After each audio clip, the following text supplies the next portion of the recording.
years ago, 30, 40 years ago, they used to put something from the carton on a pot of cream. Then people didn't know. Right, but today the should be a big sad. Everybody knows it. Oh, so let's go to a tshuva. They put it right, but today there's a big sad to say you don't need a simon because everybody understands. Obviously, they didn't only stick with the case that the Gemara brought, right? Obviously, these cases. Yeah, everybody knows the Pri Chodesh. The Chodesh is a Chiddush, but the Rosh is not even at the Pri Chodesh. There's a Murdi Geshayla that the Chavadas, the Chavadas. Rushes had to apply to things that are declared in the Gemara as well. Yeah. Marshall, I'll give you.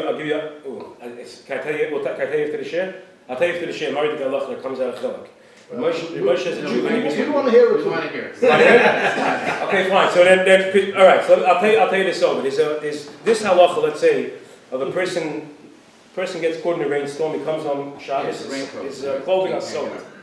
So the din is that if you look at Shulchan Aruch, he can't hang it up in places where he normally dries his clothes. Let's say in the laundry room, or some people dry it over the shower hook. If he wants to go ahead and hang it in places where he doesn't dry his clothes, so that's no problem. You have a shina. But in places where he normally dries his clothes, even though he don't wash it, the Shulchan Aruch says he can't do it. Even though you know it's raining outside, and people see that it's raining outside, they don't even wash it. Right, because you don't know, maybe they'll come in now, from now, it'll stop raining, the guy's going to walk into the house and say, oh, I feel the Chedra Chadar Mitzvah, so it's a Shadar Raisa. Come the Paiskim, Moshe and Igris Moshe Chelakei, and other Paiskim as well, and they say like this. Let's say you have a beged that you always normally dry clean, you don't wash it yourself, a suit, nobody washes a suit themselves. Well, let's see, most women garments, they don't wash it themselves, they send them to the cleaners. So over there, there's a story to say that when an onlooker sees that it's drying in the laundry room, they're not going to say you wash the garment, because nobody washes the clothes, they send it to the dry cleaners. So therefore, this is Mamash arrived to this case. Mamash like the rush. So being that people understand everybody sends their suits, if it will be a shirt, then you're right. The shirt person washes in the washing machine, so you should hang it up somewhere else, not where he dries the clothes. But if it's something, let's say like a raincoat, or let's say it's something like a chveis, a suit, or a coat that you send to the cleaners, so over there it would be mutter to go ahead and hang it up, because Lamaisa today, we don't wash suits. So there's no Marasayim. So there will be Marasayim. So there's Chamavad in Ichabadas, in Chelik Gimel Simen and Tes, he Mamash addresses this shayla. Are you allowed to have synthetic milk, let's say soy milk? It's made from different type of, let's say, almonds or whatever kind of soy milk they have today. After a meat meal.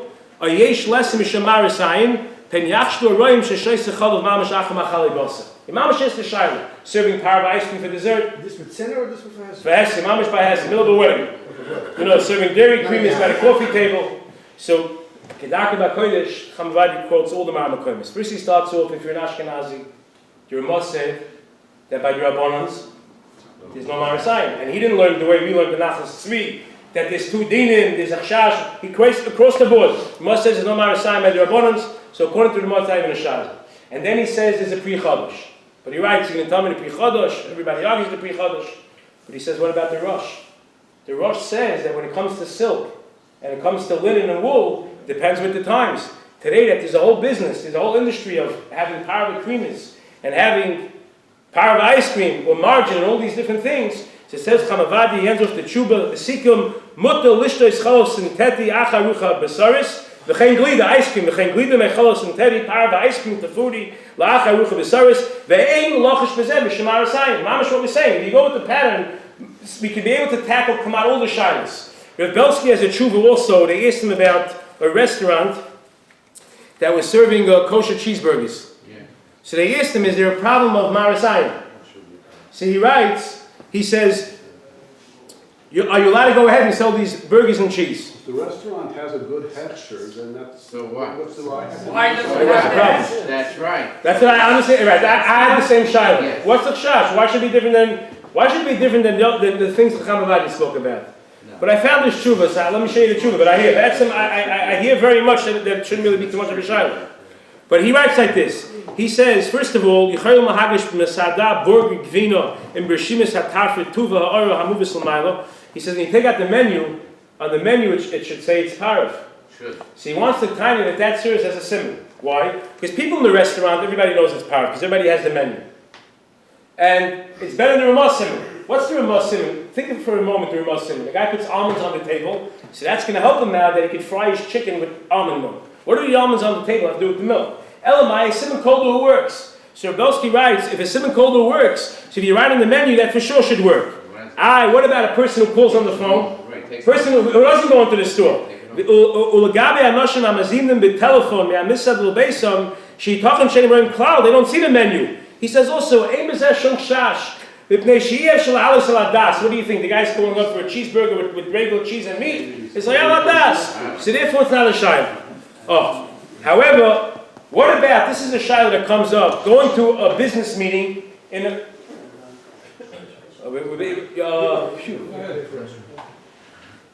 What? All right. So we'll do one more, and then we'll save the rest. Or whatever. Work it out. What about in a business meeting? The person has a business meeting in a non-kosher restaurant. What's the halacha? Could he go to the restaurant or not? Now, mitzad echad, one could say that today, being that it came in a sense commonplace such a thing that many people have meetings in non-kosher restaurants. It could be applied to Rush. Maybe we could use the Pri Chadash as a sniff. How do we look at such a shayla? So it's interesting that Moshe has a tshuva, one of his many tshuvas that he wrote on Marasayin, in Igris Moshe Rechaim Chelik Beisim in Mem. Someone sent him the following shayla. There was a shul that there was no mechitza. Not like over here. Baruch Hashem, we have mechitza mehudar according to all the shittas. We have the Satmar shita, we have a Moshe shita, everybody have 2 floors plus a mechitza. But there was a shul that had no mechitza at all. So what happened was it was a small town. They weren't able to buy a new building. So they wanted to know, could they go ahead and rent a room, not in the shul itself, they rent a side room to make like more of an Orthodox minyan with the mechitza, kosher minyan? Or is there a problem that maybe it's Marasayin because when they come to the shul, people are going to think that they're really going to the place where there's no mechitza? So, let's say this. It's going to take... Bar of 8:45 is a special. Bar of 8:45. Oh. So the shayla was over here that the shayla over here is that maybe is there Marasayin that a person's going to go ahead and he's going to think that maybe the guy's going to the room but there's no mechitza. And therefore, there's a shayla of Marasayin. So it's interesting how Moshe addresses the shayla. He starts off and says like this: if people don't know that there's a frum minyan in one of the rooms, so then for sure it's also. And even if you're going to tell me that everybody knows that there's going to be 2 minyanim, he wants to kind of that out the problem of chashash. Remember we mentioned there were 2 dinim. There was a din of Marasayin. There was a din of chash. He says out the problem of chash. As long as you have it sad to say that a guy's doing a davar heter, it takes off the chash.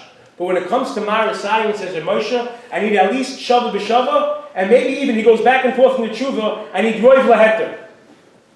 It's not enough just to have a strong tzad for Marasayin. The din of chashash, a small amount's enough.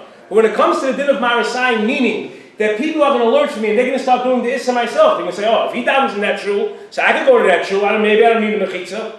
So it's that din of Marasayin, says Moshe, there has to be a tzad heter equally, if not more. And therefore Moshe says that you're not going to have, in such a case, where you have one shul in the town, the main shul, the main sanctuary has no mechitza, and there's a small room with a few people renting out the room. People are going to think, he's going to the shul, he's probably going to the place where there's no mechitza. And the same thing he writes in the tshuva regarding conservative shul. They wanted to rent it out in Chel Gimel. They wanted to rent out a side room in a conservative shul. And Kedarki B'Kodesh, it's a very similar tshuva that he answers, that al shash, a small heter can take it away. When it comes to Marasayin, the people are going to learn from me and say, if he's doing it, it must be its mutter. Says Moshe, I need shava b'shava and probably even more.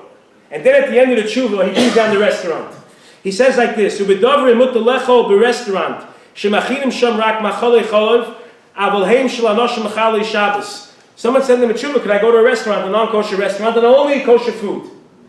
So he says, first of all, even though it's only milchiks, that doesn't mean you don't have a shayla of kashrus. It could be the oils are treif, the fish is treif. You have bishalakim over there, and therefore says that Moshe Lachein Afli Kanas L'Sham Lechol Dvarim Hayiduim She'em Behem Shum Chashash Eser. Even though you only need kosher food, says that Moshe Yesh Lesem Mipnei Marasayin V'Chashad. You have both problems. You have a problem with Marasayin, people are going to learn from you. They're going to say, if he's eating there, I'm going to eat there. And you also have a chash that people are going to suspect you. You see, he's not an Halacha person.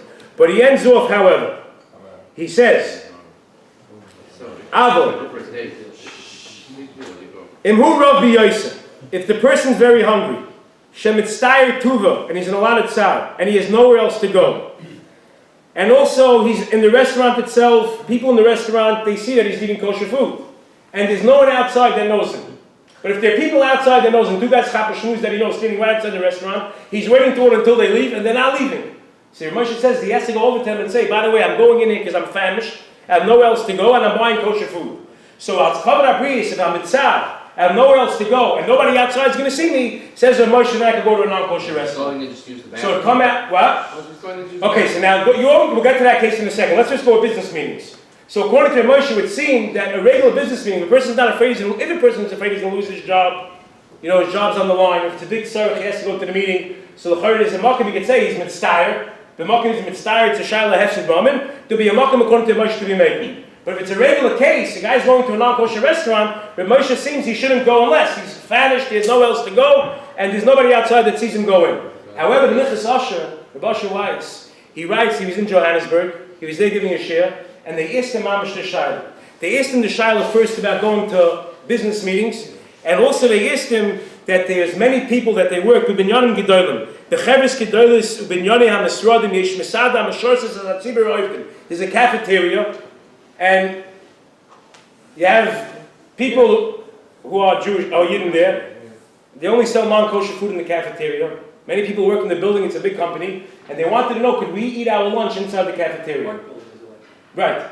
And they wanted, could we eat the lunch in the cafeteria? And also, could we go to business meetings in non-kosher restaurants? Comes the Nichas Asher and says, Mamash, what we were saying. You have the rush today. Today, it became a common thing. If a guy's just going to eat himself, here a guy goes with a suit, his tie, you see, he walks into the place, he's not going to buy a sandwich, you see, he's going for a business meeting, the cafeteria, it's Ma'aseh B'chol Yom, he writes. Person works in the office, he's going to go sit by the cafeteria because he needs a place to eat. So the Nichas Asher times have added smutter. What? He says smutter. Guy goes, you see, it's muchach, you have the rush. And he says even maybe you have the pre-chodesh as a sniff, and the Nichas Asher times it's mutter to go to a business meeting in a non-kosher restaurant, he's with his suit, he's with his laptop, he's with his suitcase. You see, it's not just a regular case, the guy's going to buy a burger. But going back to Yossi's case, if a person's, let's say, driving on the highway, and he needs a rest stop, over there, even a Moshe holds it's mutter. Why? If you have a tray for restaurant sitting on 5th Avenue, Manhattan, so why is the guy walking into this restaurant? There are other restaurants to go to. But if a guy's not going on driving on the highway, he needs a rest stop. So over there, you still have to spur of the rush, even according to Moshe. Yeah, Fifth Avenue, you can't go to the bathroom. What? Yeah, Fifth Avenue. So that'll be mutter outside. You'll have Moshe's after outside. But on a rest stop, the chayr is not outside of the rest stop because everybody knows you're going to a rest stop. You're going to use the bathroom. You're going to buy a Coke. If a guy's walking into a regular restaurant in the middle of the street to buy a soda, so you could say it's telling the machlokes to Nichas Asher and Rav Moshe. But in the case where you're on the highway, the avad over here, there's a big muckum to say even Rav Moshe's not to that. Because why should I be choshen that he's going to buy treif? He's driving on the highway, he's thirsty, he wants to buy a can of soda. So over there, even Rav Moshe be not to it.